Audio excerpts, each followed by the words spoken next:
Hello, how are you? I'm back. Today we are going to talk about the European Union, not only about the institutions that form it, but about its history, okay? How was it formed and everything. So pay attention, it will be very interesting. Let's start. We are Europeans, as you know, we live in the European Union. And how did this European Union idea start? This is important. It's the idea of a union in Europe started in 1951 when six different countries, France, Belgium, the Netherlands, Germany, Luxembourg, and Italy, joined to form the European Coal and Steel Community. Okay? So they joined uh, in a community to trade coal and steel.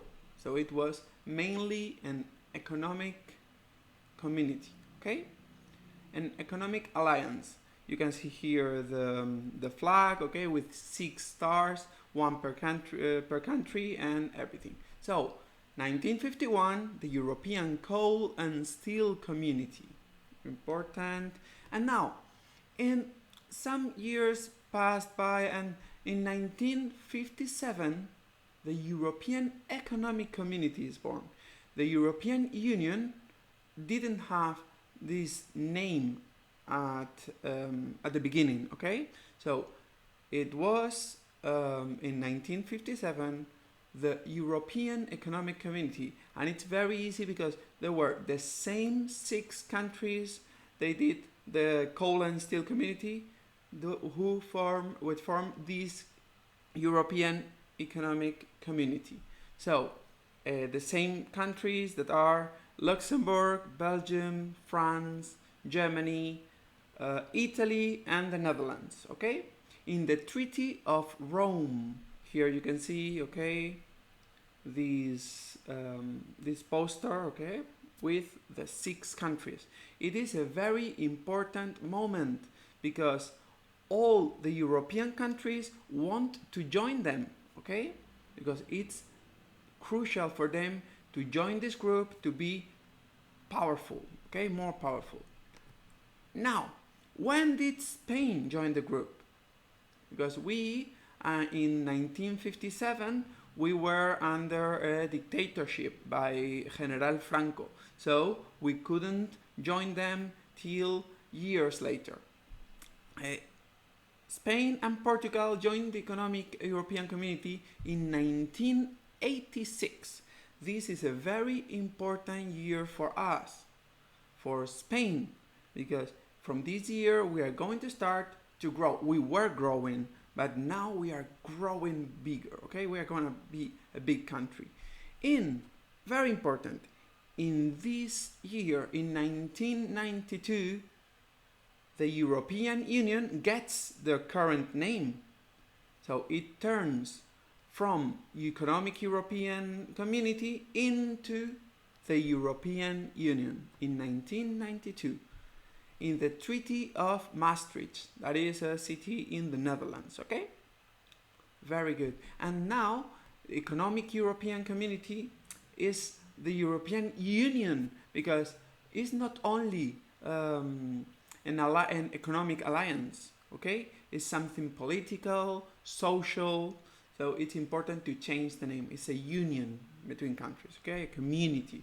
So, now, when was the euro established? As you know, you were born with it, but I wasn't. So, the money we use in lots of countries in Europe is the euro. And it was established in 2002. The 1st of January in 2002, the euro turned the common currency of 12 European countries. 12 in 2002, but there are some of them more. Nowadays, there are 19 countries that share this euro, okay? Very good. And in 2007, the European Union established the institutions working nowadays. So nowadays, all the institutions that we are going to study now were created in 2007 in the Treaty of Lisbon. As you know, Lisbon, the capital of Portugal. That's it. So let's see these institutions. As in Spain, we need to distinguish the three powers of the state. Do you remember that? The first one was the legislative power. They are in charge of deciding the laws. Okay, they are making the laws. Okay, so there are two different chambers: the Council of Ministers and the European Parliament.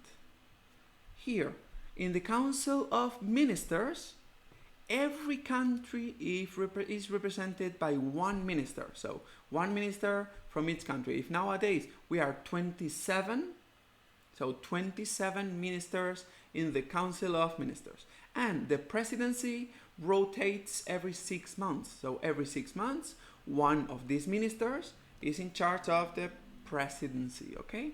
So nowadays it's Croatia, but in July, I guess, we've got a new president, okay?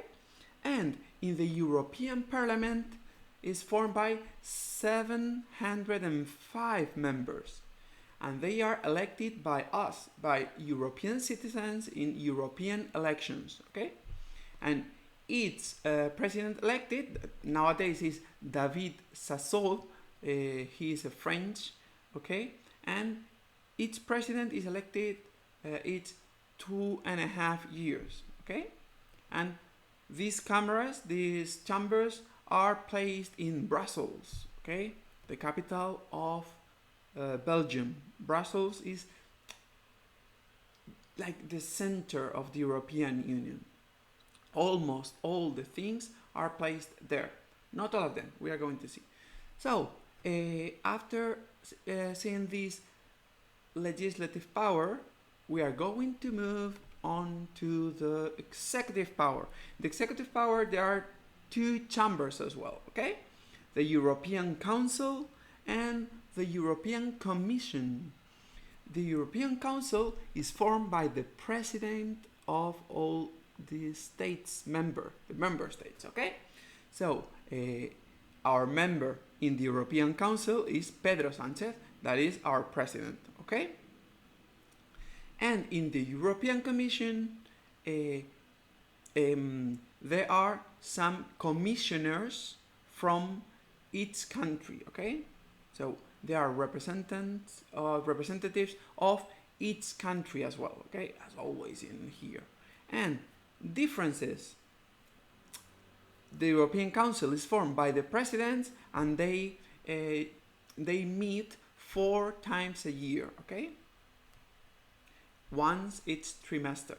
And the European Commission proposes laws to the Council of Ministers and the European Parliament, because they are the one ruling, the one making the law. So the European Commission sees a problem and they say, okay, we need to rule this, and tell to the legislative power, can you please study this to rule and to do a law, to make a law? So that's it, important, okay? Very important, that point. And these are the two chambers, the two main places in the executive power in the European Union. Now, we are going to move to the last of the 3 powers, and you know is the judicial power. The judicial power, we've got a Court of Justice of the European Union, okay? That is the highest or the most important Court of Justice of Europe. So if there is something that is important for all the Europeans, is this Court of Justice that is ruling, okay? Important. Is not in Brussels.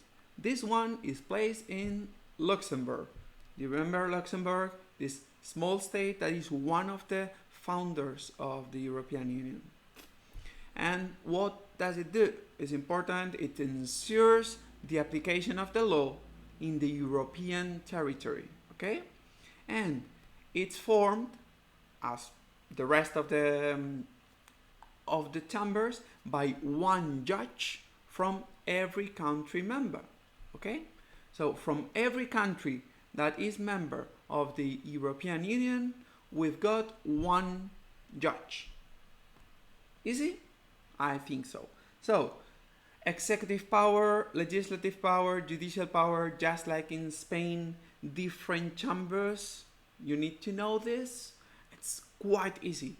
Just as you try to do a little diagram with all of them, it's going to be very, very easy. And that's all. We are Europeans and we are very happy to be, isn't it? And I hope it's very clear. If you've got doubts, just let me know. Okay? And see you next class. Bye bye. Bye.